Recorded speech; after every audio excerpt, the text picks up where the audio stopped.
Bonjour, bienvenue sur ma chaîne. Aujourd'hui, je vais faire une crème glacée style gâteau au fromage et bleuet. Vous allez voir là, on obtient une crème glacée bien soyeuse avec un bon goût de fromage à la crème. Avant de commencer, je vais vous parler des édulcorants que je vais utiliser. Donc, pour faire la petite compote de bleuet, je vais utiliser l'allulose. Donc, l'allulose, c'est un édulcorant qui ressemble beaucoup au sucre.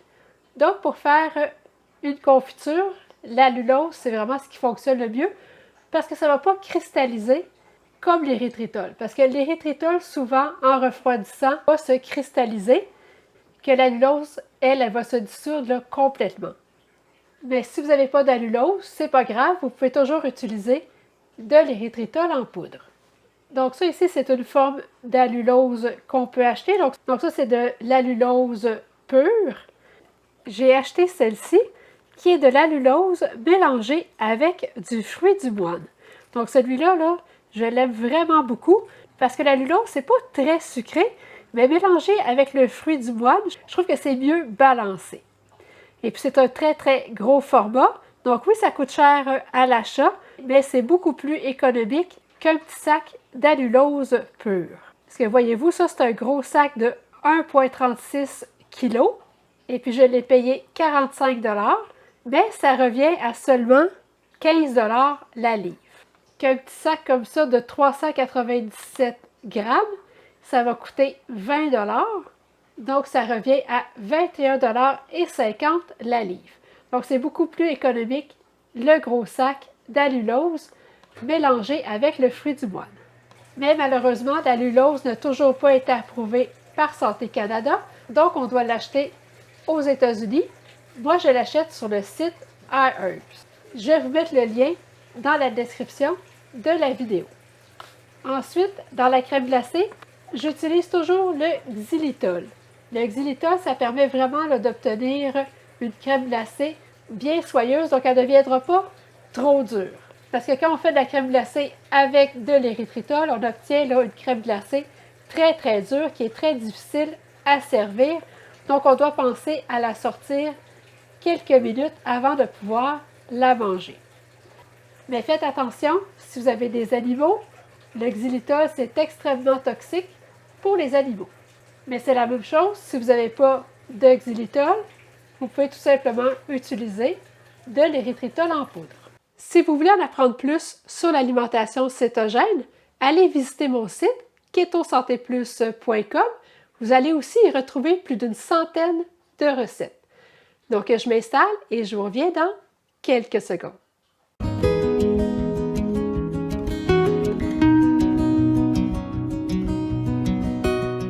Dans un chaudron, je vais mettre une tasse de bleuet. Vous pouvez utiliser des bleuets frais ou congelés. Je vais ajouter un quart de tasse d'allulose, mais vous pouvez utiliser de l'érythritol en poudre. Donc, vous avez tout simplement à passer votre érythritol granulé dans un moulin à café. Je vais ajouter une cuillère à thé de jus de citron. Je vais allumer mon rond à feu moyen.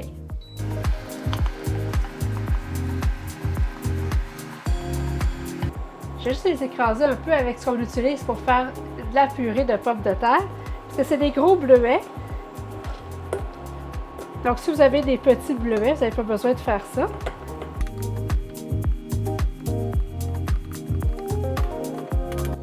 Je vais transférer ma confiture dans un bol.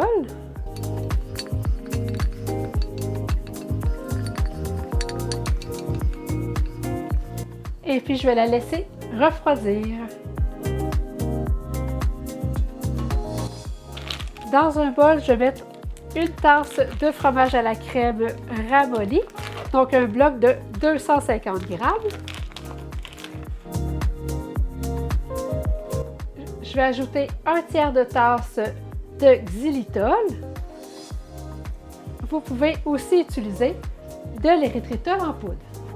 Un tiers de tasse de yogourt nature. Une demi-cuillère à thé d'extrait de vanille. une demi-cuillerée de jus de citron. Je vais bien battre.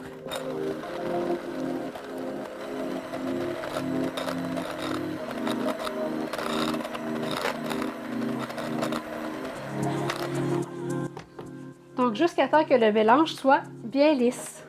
Je vais mettre ça de côté. Dans un deuxième bol, je vais mettre une tasse et quart de crème 35%.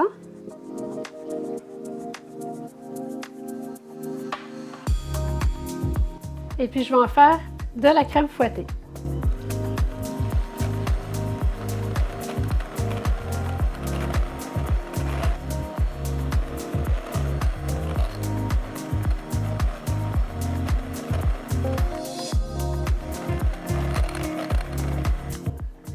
Donc, jusqu'à temps que la crème fouettée fasse des pics. Je vais ajouter la crème fouettée à mon mélange de fromage à la crème.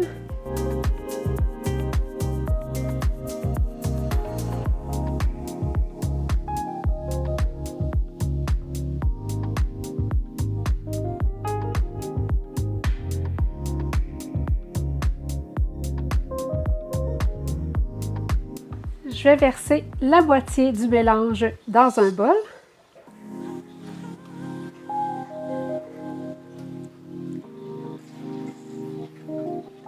Et puis je vais ajouter ma confiture de bleuet. Je vais bien brasser.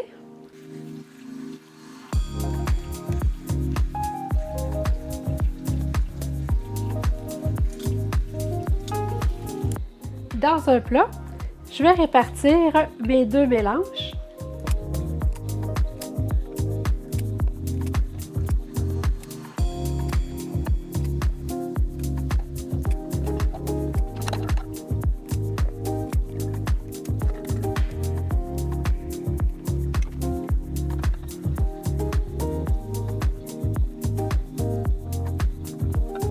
Donc, je vais mettre ça au congélateur pour idéalement toute une nuit.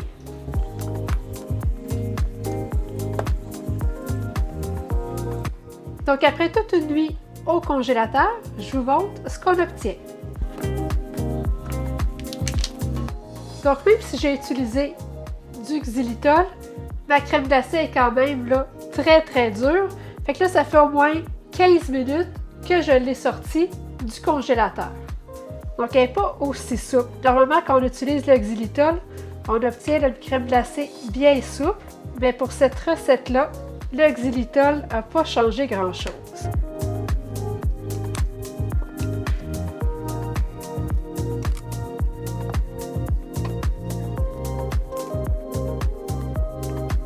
Donc peut-être l'idéal, ce serait de la faire congeler en portions individuelles. Donc faites-la congeler dans des petits plats, comme ça va être plus facile de la servir. Mais c'est quand même là une très belle crème glacée. C'est vraiment là très bon et puis ça goûte vraiment le gâteau au fromage. Là. C'est une très bonne crème glacée et puis elle n'est pas granuleuse, elle est bien soyeuse. Donc c'est vraiment là une très belle recette de crème glacée. Avant de vous parler des valeurs nutritives, faites-moi un thumbs up si vous aimez la vidéo. Vous devriez obtenir 10 portions. Chaque portion va contenir 20 g de lipides. Si vous avez utilisé de l'érythritol, ça va contenir 5 g de glucides nets. Par contre, si vous avez utilisé le xylitol, ça va contenir 8 g de glucides nets et puis 3 g de protéines.